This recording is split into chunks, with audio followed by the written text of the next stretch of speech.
কাজকর্মগুলো কইরা দেয়। খলিফাতুল মুসলিমিন আমিরুল মুমিনিন হযরতে ওমর এই কথা বলার পরে ঘর থেকেই মহিলা ডাক দেয়া বলতেছে, ও আল্লাহ পাকের বান্দা, কে জানো ফজরের নামাজের আগে এই কাজগুলো করে দিয়ে গেছে। এখন হযরতে ওমরের অন্তরের ভিতরে ঢেউ শুরু হয়ে গেছে, জ্বালা যন্ত্রণা শুরু হয়ে গেছে। এত তাড়াতাড়ি কে আসতে পারে?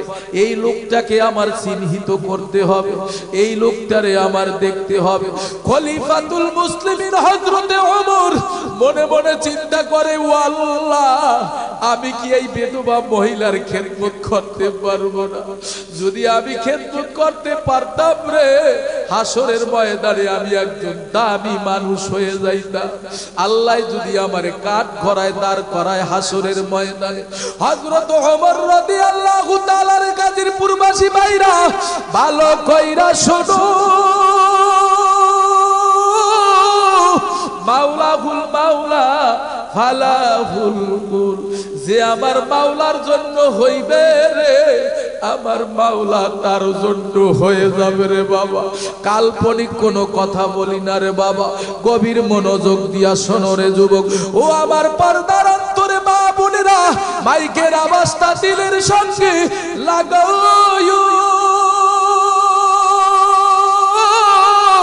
কথাগুলি শ্রবণ করো রে মা। কারণ দুনিয়ায় কিন্তু আসার সিরিয়াল আছে রে মাগো, যাওয়ার কিন্তু কোনো সিরিয়াল নাই। আছে এ কথা বোঝেন? আছে। দুনিয়ায় আগে আসে বাবা, তারপরে বড় ভাই বড় বোন, এমনি করে করে মানুষ দুনিয়ায় আসে। কিন্তু যাবার বেলায় দেখা যায় ছেলের লাশ বাবার কান্দে উঠে গেছে, আবার বাবার লাশ ছেলের কান্দে উঠে গেছে। কি বলেন, কথা ঠিক কিনা?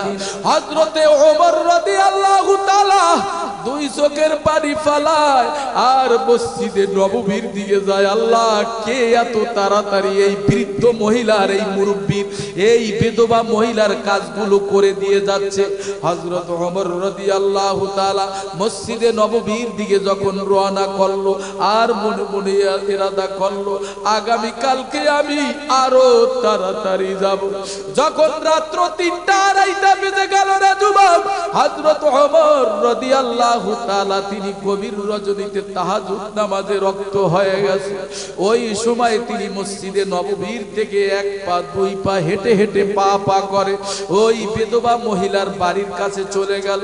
বাড়ির কাছে যাওয়ার পর যাইতে না যাইতেই বাড়ির কাছাকাছি যখন চলে গেছে রে, দেখে কে যেন এক আল্লাহ পাকের বান্দা সামনের দিকে আসতেছে। মাথায় তার পাগড়ি পরা, আরে মুখখানা তার রুমাল দিয়া, সাদা রুমাল দিয়া ঢাকা, গায়ের ভিতরে লম্বা জামা। হযরত ওমর রাদিয়াল্লাহু তাআলা দেখে আশ্চর্য হয়ে গেছে। ওমর রাদিয়াল্লাহু তাআলার কাছাকাছি যখন এসে গেল, ওমর রাদিয়াল্লাহু তাআলা বলে, ভাই আপনি কে? দাঁড়ান। আরে দাঁড়াইয়া গেলেন, বলেন আপনি কে? আপনার একটু দেখি। দেখাইতে চায় না মুখখানা। যখন রুমালটা সরাইলো, তখন দেখেন জমানার একজন বড় মানুষ, নবীর প্রিয় সাহাবী, নাম তার সিদ্দিকে আকবর, হযরত আবু বকর সিদ্দিক রাদিয়াল্লাহু তাআলা আনহু। একটু জোরে বলেন আল্লাহু আকবার। হযরত ওমর রাদিয়াল্লাহু তাআলা হযরত আবু বকরের চেহারার দিকে তাকাইয়া বলে, ভাই আবু বকর, এত রাত্রে কেন আপনি এই মহিলার কাজ করার জন্য আসছেন রে? কি ভাই, আপনি এত রাত্রে কেন আসছেন? হযরত ওমর রাদিয়াল্লাহু তাআলা পায়ের দিকে তাকাইয়া দেখে পায়ের ভিতরে কোনো জুতা নাই। কি নাই? জোরে কর, জুতা নাই।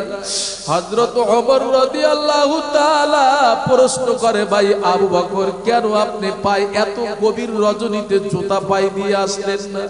সিদ্দিকে আকবর হযরত আবু বকর রাদিয়াল্লাহু তাআলা আনহু বলে, ভাই ওমর, এত রাত্রে যদি আমি পায়ে জুতায় পায়ে দিয়ে আসি রে, আহারে মদিনার মানুষগুলো তো ঘুমায়, বাচ্চা মা তার কোলে নিয়ে ঘুমায়, আমার খরমের